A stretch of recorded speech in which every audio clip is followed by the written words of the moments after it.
पत्नी के द्वारा पति पर एक झूठा आरोप और भी लगाया जाता है। जी हाँ, वो झूठा आरोप होता है कि उनके विवाह में उसके पिता की ओर से कम 50 से 80 लाख रुपए तक का खर्चा वो दिखाती है कि जब हमारा विवाह हुआ तो मेरे पिता ने जो गोल्ड इनको दिया, इनके घर वालों को जो उपहार दिए और जो इनको दहेज की राशि दी है, उसमें हमारा जो खर्चा हुआ है वो 50 से 80 लाख रुपए का एक एस्टिमेट बनाकर पत्नी के द्वारा दिया जाता है। अगर पत्नी ने जो विवाह में अगर उनका खर्चा हुआ है 20 से 15 लाख रुपए तक या ज़्यादा से ज़्यादा 30 लाख रुपए तक, तो वो खर्चा कोर्ट में जब वो दिखाती है वो 50 लाख से अगर ऊपर की राशि दिखाती है, तो आप ऐसे झूठे आरोप को कैसे नकार सकते हैं, आज इस वीडियो के माध्यम से मैं आपको यही जानकारी देने वाली हूँ।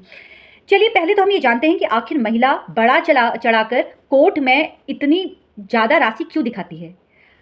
उसका मेन मकसद ये होता है अच्छा मेंटेनेंस पाने का। अगर पत्नी ये दिखाएगी कि हमने इतना खर्चा विवाह पे किया है, तो ये जो लड़के के घर वाले हैं ये बहुत काबिल है और इन्होंने हमसे मांग की थी और ये परिवार बहुत अच्छा है, तो हमारे पिता ने कर्ज लिया है या वो किसी भी तरीके से रिश्तेदारों से पैसा लिया है, इतना खर्चा इन्होंने हमारा करवा दिया है।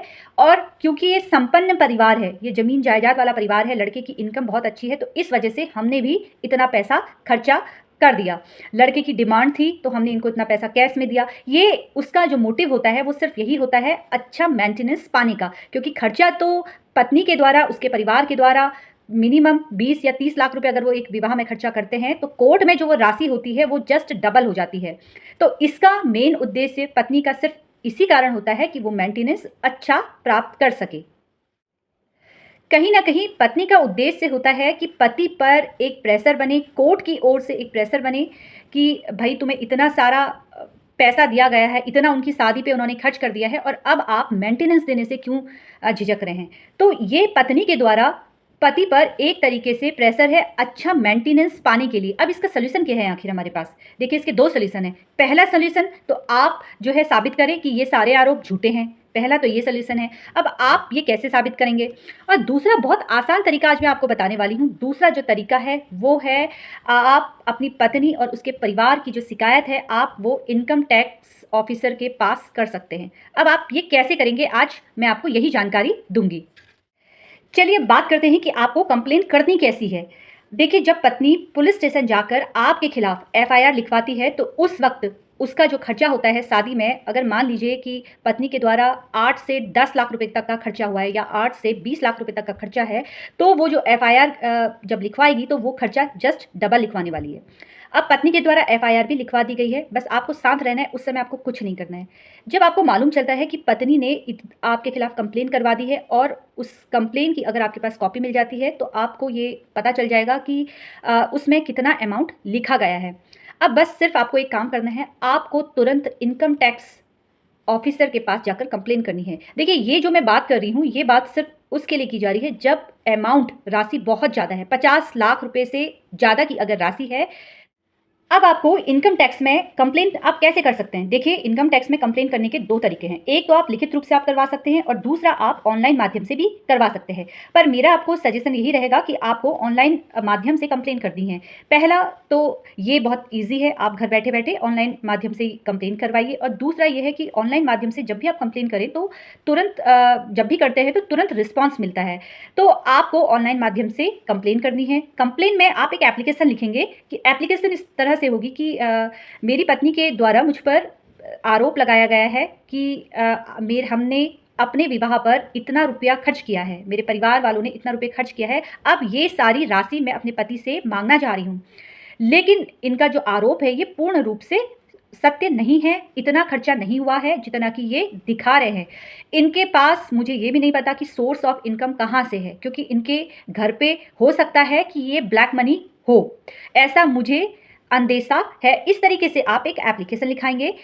आपको ये एप्लीकेशन एफआईआर की कॉपी तुरंत जो है ऑनलाइन सबमिट करना है, या अगर आप लिखित रूप से ऑफिस में जाकर सबमिट कर सकते हैं तो वो भी आप कर सकते हैं। इस तरीके से एक एप्लीकेशन आपको दर्ज करनी है। जब भी आप एप्लीकेशन दर्ज कर देंगे तो उसके बाद इनकम टैक्स ऑफिसर की कार्यवाही होगी। By chance income tax officer की कार्यवाही नहीं होती है तो उस पे आप दोबारा रिमाइंड करवाएंगे और अगर कार्यवाही फिर भी नहीं होती है तो आप आरटीआई के तहत उनसे ये सवाल पूछ सकते हैं कि अभी तक ये कार्यवाही क्यों नहीं हुई है। अब इनकम टैक्स ऑफिसर के वहाँ से नोटिस आपकी पत्नी को जाएगा। वो ये पूछेंगे कि भई ऐसा-ऐसा मामला है, आप इसको बताइए कि ये पैसा आपके पास कहाँ से आया?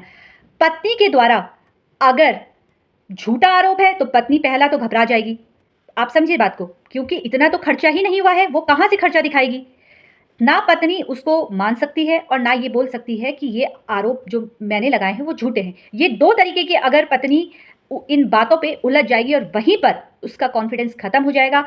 उसने जो आरोप आप पे लगाए हैं वो आरोप एकदम सत्य नहीं है।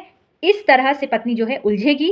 अब बाय चांस पत्नी के पास किसी भी तरीके से पत्नी झूठे बिल लगा देती है। मान लीजिए कि उसने पूरा खर्चा जो है आप विवाह में हुआ वो 80 लाख रुपए तक का खर्चा दिखाया है या 70-60 लाख रुपए तक का खर्चा दिखाया और उसने झूठे बिल लगा दिए।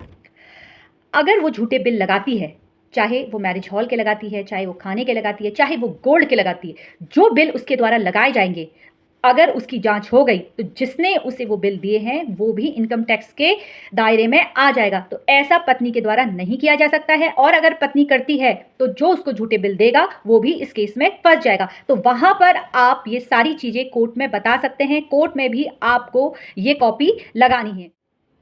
आप इसी तरीके से मुझसे जुड़ते रहिए और मुझे फॉलो करते रहिए। आप मेरे इंस्टाग्राम पेज पे और मेरे यूट्यूब चैनल पे भी मुझसे जुड़ सकते हैं। धन्यवाद।